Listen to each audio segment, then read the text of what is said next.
ना कि तभी अचानक से ऐसा लगा कि कोई परछाई थी जो चार पैरों पे ऐसे जानवर भागते ना उस तरीके से भाग के उनके घर की मतलब उस रूम के अंदर घुसी हैं और सीधा जो बाथरूम था ना उसका दरवाज़ा खुला है और झटके से बंद हो गया है।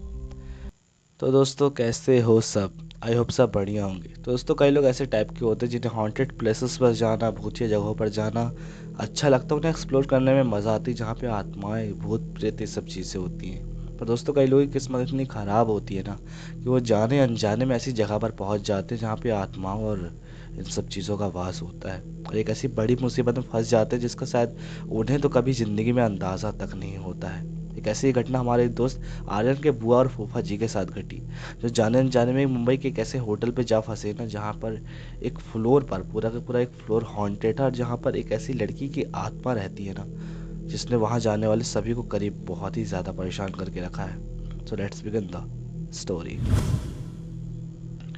तो दोस्तों ये घटना आज से 2 साल पहले की है जब उनके बुआ और फूफा जी की नई नई शादी हुई थी। उनके जो फूफा जी हैं आर्यन की, वो एक कंपनी में सुपरवाइज़र है, तो उन्हें कई बार मीटिंग के लिए ना मतलब अपने शहर से बाहर जाना पड़ता था। तो ऐसे ही एक दौरान उन्हें एक मीटिंग के लिए बाहर जाना था मुंबई के लिए। तो मुंबई पे क्या हुआ था कि उन्हें कंपनी की तरफ से एक रूम अलर्ट हुआ था जो 2-3 दिन के लिए एक होटल में। तो वो अपने साथ ना बुआ जी को भी ले गए, आर्यन की जो बुआ जी थी। सब कुछ सही चला। वहाँ पे दूसरे दिन पहुँचे, स्टे किए, अच्छा खासा रूम था, सब कुछ सही था। दिन भर के टाइम पे वो जो थी बुआ जी वो अकेले थी और उन्हें मीटिंग अटेंड करने के लिए जाना पड़ा फूफा जी को। शाम के टाइम पे वो लोग मतलब काफ़ी घूमे फिरे मुंबई में, एंजॉय किए। नाइट के करीब 9 बजे के टाइम पे वो लोग घर लौट आए। घर लौटे, अपना सोने वोने की तैयारी कर रहे थे, खाना ना पीना सब बाहर से खा के ही आए थे। सोने की तैयारी कर रहे थे, करीब रात के वही कोई 11-11 बजे होंगे कि अचानक से ना ऐसा लगता है कोई दरवाज़ा नॉक कर रहा है।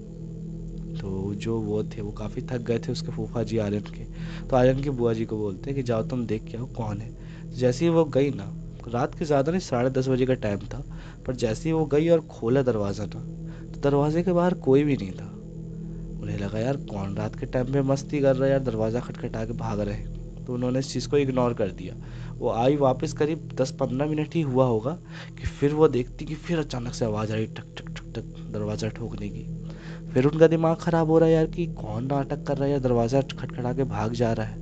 फिर वो गई दोबारा गुस्से में, जैसे उन्होंने दरवाज़ा खोला है ना कि तभी अचानक से ऐसा लगा कि कोई परछाई थी जो चार पैरों पे ऐसे जानवर भागते ना उस तरीके से भाग के उनके घर की मतलब उस रूम के अंदर घुसी हैं और सीधा जो बाथरूम था ना उसका दरवाज़ा खुला है और झटके से बंद हो गया है। उन्हें कुछ समझने का मौका ही नहीं मिला कि यार जानवर था, इंसान था, क्या था वो देख ही नहीं पाई। बस उन्हें केवल यही दिखाई कि एक ब्लैक कलर की शेडो थी। उसके बाद वो बहुत ज़्यादा डर गई और सीधा भागते हुए उनके पास गई, आर्यन के फूफा जी के पास। तो उन्हें बताया कि अभी कोई परछाई थी या कोई था जो अचानक से दौड़ते हुए ना हमारे बाथरूम में घुस गया रूम के। तो उन्होंने बोला पागल हो गया क्या, ऐसे कोई अनजान ऐसे हमारे रूम के बाथरूम में घुस गया? तो वो भी हड़बड़ा के आए, सीधे बोले दिखाओ कहाँ पे कौन से बाथरूम है। सीधा खोला है उन्होंने, देखा ऐसे करके, तो अंदर कोई भी नहीं था यार।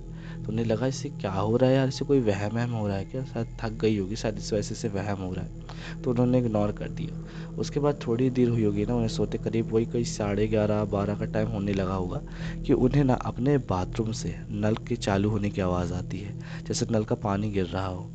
तो यार उनके बुआ जी को आवाज़ आ रही थी, पर उन्हें लगा कि अभी रूम मतलब बाथरूम में चेक तो किए थे, बाथरूम में कोई भी नहीं था। तो क्या करती हैं कि खुद ही उठती हैं। उनके फूफा जी सो चुके थे, खुद ही उठी वो, बाथरूम में गई, चेक की, देखी तो बाथरूम में कोई नहीं यार। उनका फिर दिमाग ख़राब हो रहा है कि ये सब हो क्या रहा है यार, कहीं कोई अचानक से अंदर घुस आता है, कहीं बाथरूम से नल चालू हो जाता है, ये सब हो क्या रहा है यार, कुछ समझ में नहीं आ रहा है। उसके बाद से वो बाथरूम में देख के आई, बार बाथरूम में कोई नहीं था। आने के बाद वो अपने बेड पर वापस लेट जाती हैं। वापस लेटी उन्हें करीब 5 से 10 मिनट ही हुआ होगा ना कि उन्हें ऐसा महसूस होता है कि जैसे उनके मतलब बाजू में कोई ऐसे लेटा हो। उन्हें कोई दिखाई नहीं दे रहा था, लेकिन जस्ट सट के जैसे इस तरफ तो उनके जो हस्बैंड लेटे थे, ठीक है, लेकिन राइट साइड पे उन्हें ऐसा लगता है कि जैसे कोई और लेट गया हो आके। उन्हें थोड़ी देर इस चीज़ का एहसास हुआ था, लेकिन कोई दिख नहीं रहा था। थोड़ी देर हुई कि 5 मिनट 10 मिनट, ठीक, उसके बाद उन्हें कुछ भी याद नहीं कि उनके साथ क्या हुआ। उनकी मेमोरी वहाँ पास से एक तरीके से स्टक हो गई। उसके बाद जो उनके फूफा जी थे ना आर्यन के, उन्होंने जब उसकी उनकी हालत ठीक हो गई, जब वो होश में आई ना, तब उन्होंने बताया कि उनके साथ क्या हुआ था उस रात। उसके बाद से जो उनकी बुआ जी थी ना, अजीब अजीब तरीके से हरकत करना स्टार्ट कर दी। जैसे कि खुद ही मतलब अपने नाखूनों से अपने हाथ पैर को नोच रही हैं। इतना गंदा नोच रही थी कि उनके खुद के मतलब हाथ से ऐसे खून निकल रहा था ना, कि उनके फूफा जी तक देख के डर गए थे। और वो अजीब तरीके से हंस रही थी कि मार डालूंगी, लेके जाऊंगी इसे, मार डालूंगी, लेके जाऊंगी, मार डालूंगी, लेके जाऊंगी।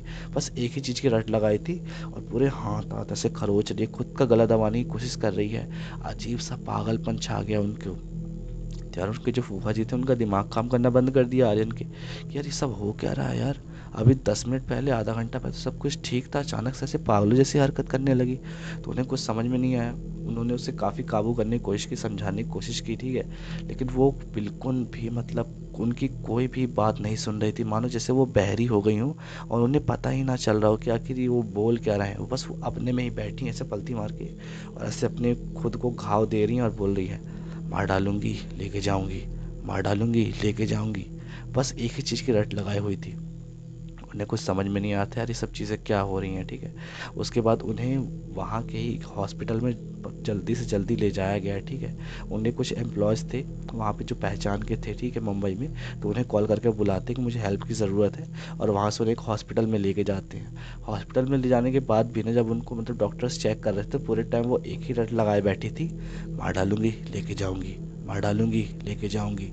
बस वो एक ही चीज़ की रट लगाई हुई थी बहुत ज़्यादा। उनका काफ़ी ट्रीटमेंट चला, दवाई चली, ठीक है। उसके बाद उन्हें मुंबई से ना अपने यहाँ पे आगरा वापस लेके आ गया गया। लेकिन आगरा में आने के बाद जिस हॉस्पिटल में वो भर्ती थी ना, वहाँ भी उन्हें कुछ आराम नहीं लग रहा था।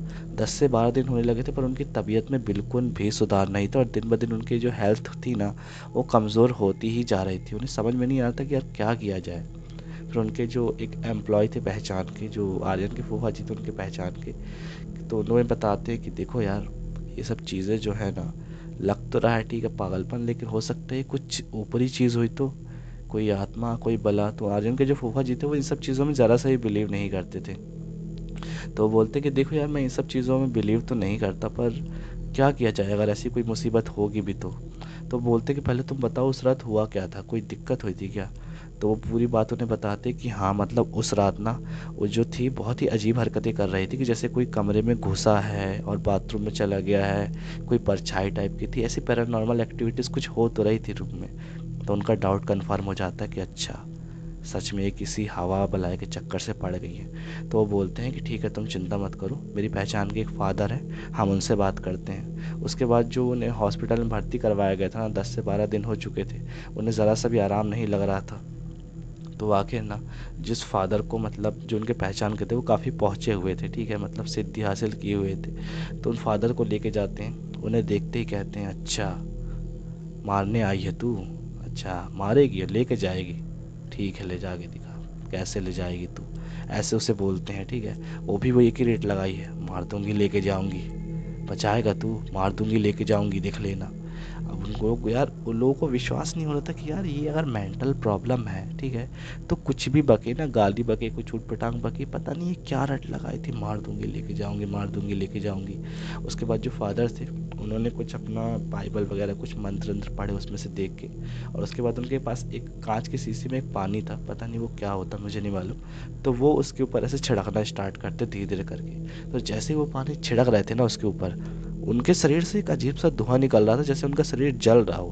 पर रियलिटी में ऐसा कुछ नहीं था, उनके शरीर पर जलने के कोई भी निशान नहीं आते, पर फिर भी धुआं निकल रहा था उनके शरीर से। और जैसे ही वो पानी डाल रहे थे और मंत्र पढ़ते जाते थे, वो बहुत ही ज़्यादा तड़प रही थी, नहीं जाऊंगी, नहीं जाऊंगी, मार दूंगी, नहीं जाऊंगी, मार दूंगी, नहीं जाऊंगी, बस एक ही रट लगाए हुए थे। और पूरा शरीर उनका तड़पा जा रहा है, चीखे जा रही है। वो हालांकि उस टाइम पे भी अस्पताल पे ही थी, जहाँ पे वो भर्ती थी ना वहीं पे थी। पूरे अस्पताल के मतलब बाहर ना भीड़ लग गई वहाँ पे, उस रूम के बाहर जहाँ पे वो एडमिट थी। चारों तरफ एकदम चीखने की आवाज़ें आ गई थी, ठीक है। बहुत ही ज़्यादा क्राउड मच गया था, भीड़ लग गई थी वहाँ पे देखने वालों की। लेकिन धीरे धीरे करके ना उनकी जो क्रिया थी उन्होंने कंप्लीट की। और उसके बाद करीब आधे 1 घंटे बाद ही ना वहाँ पे एक ऐसा जादू सा हुआ ना, कि सभी लोगों को हैरान हो गए बिल्कुल। वहाँ पे देखा कि जो मतलब 10 12 दिन 15 दिन से एडमिट थी ना, वो एकदम से 1 घंटे के बाद ठीक हो गई, एकदम अचानक से। किसी को विश्वास नहीं होता कि यार सच में ऐसा भी होता है क्या। उसके बाद से उनकी हालत नॉर्मल हुई, और जैसे तैसे करके उन्हें कन्फर्म हुआ कि अच्छा वहाँ पे जो मुंबई में जो वो होटल है ना, वहाँ पास से कोई स्पिरिट या आत्मा थी जो इनके अंदर समा गई थी और जीना हराम कर दिया था इन लोगों का। उसके बाद हालांकि हालात नॉर्मल हो गए और सब कुछ सही हो गया, लेकिन उनके जो फूफा जी थे आर्यन के, उनको ये चीज़ तो कंफर्म हुई कि यार ये सब चीज़ें होती हैं, और जब किसी के साथ होती हैं ना तो भाई ज़िंदगी बर्बाद हो जाती है।